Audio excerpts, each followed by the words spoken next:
Bienvenue à cette capsule Maelstrom Media. CNESST, loi sur les accidents de travail et les maladies professionnelles. Est-ce que le Québec est une société distincte?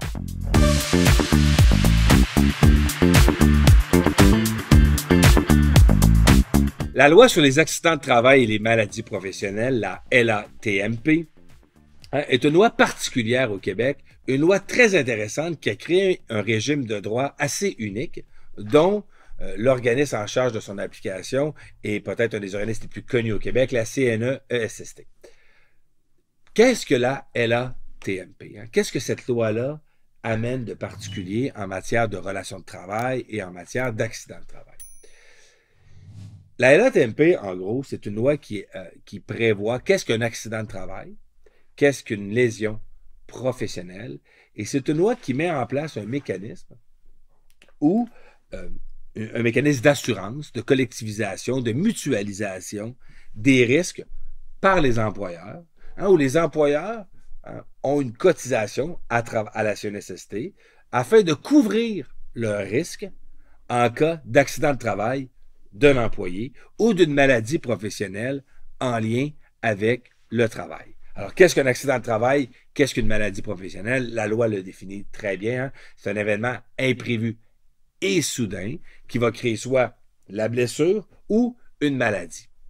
Mais qu'est-ce qui fait que cette loi-là est particulière ou elle est différente de beaucoup d'autres lois? Un des premiers éléments, c'est que cette loi-là, qui crée cette mutualisation-là, fait en sorte qu'un employé ne pourra pas poursuivre son employeur pour un accident de travail.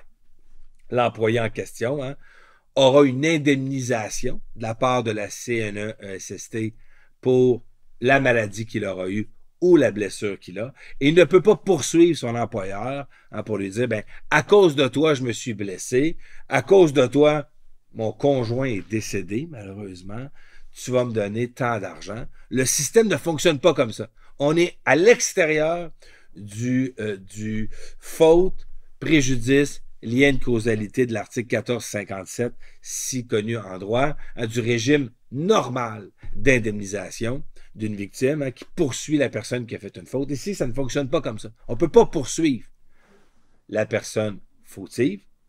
Donc, si vous êtes victime d'un accident de travail ou d'une maladie professionnelle, vous devez, de manière contemporaine à votre accident de travail, le déclarer à la CNESST qui, elle, déterminera tout d'abord de manière administrative si oui ou non on est en présence d'un accident de travail ou pas.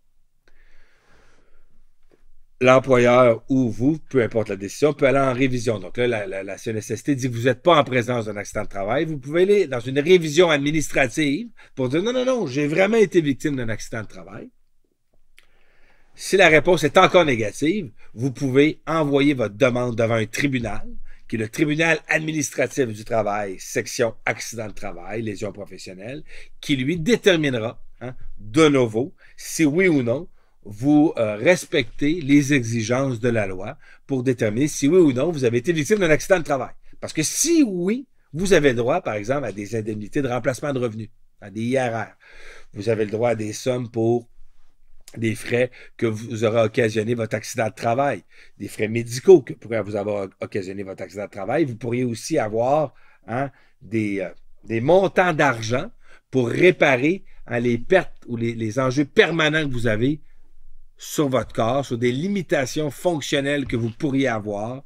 Alors, toute cette mécanique, tous ces montants-là sont prévus par loi et par règlement. Donc, tant de pourcentage de votre salaire.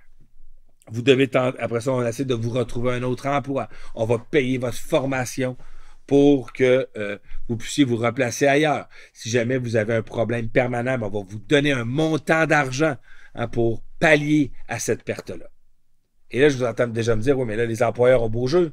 Si on ne peut pas les poursuivre et que c'est l'État qui paye. C'est pas vraiment l'État qui paye, puisque l'employeur, à travers ses cotisations annuelles, finance le régime et en bon assureur qui est la CNESST, un employeur qui fait beaucoup de réclamations, parce que vous comprenez qu'à la fin, c'est comme si c'était une réclamation de l'employeur, ses primes vont augmenter.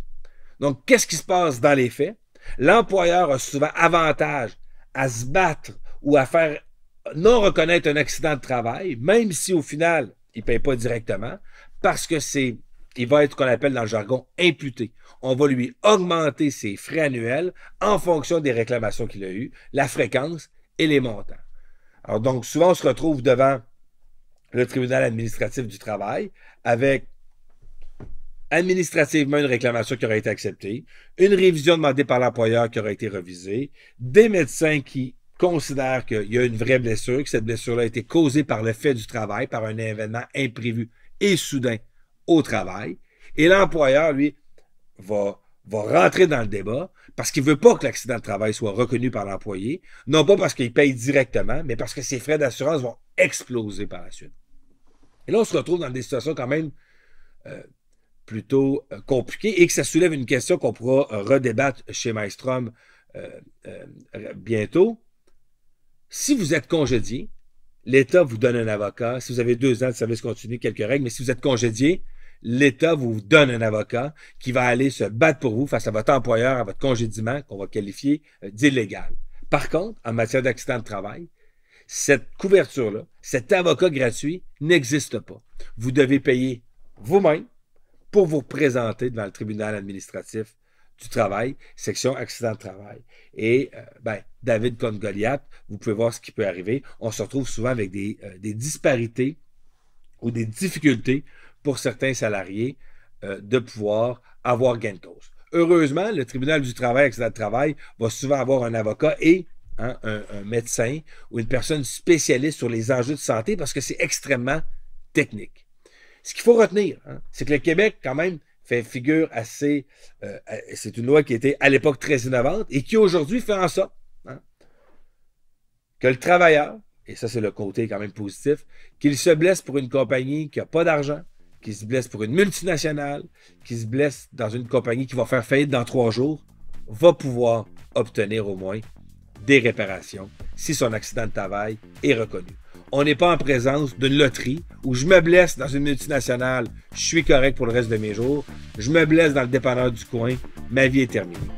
Ça a ça comme avantage, mais le système est critiqué quand même en ce moment par autant les employeurs que les employés et on y reviendra dans une prochaine capsule sur la CNSST. Merci.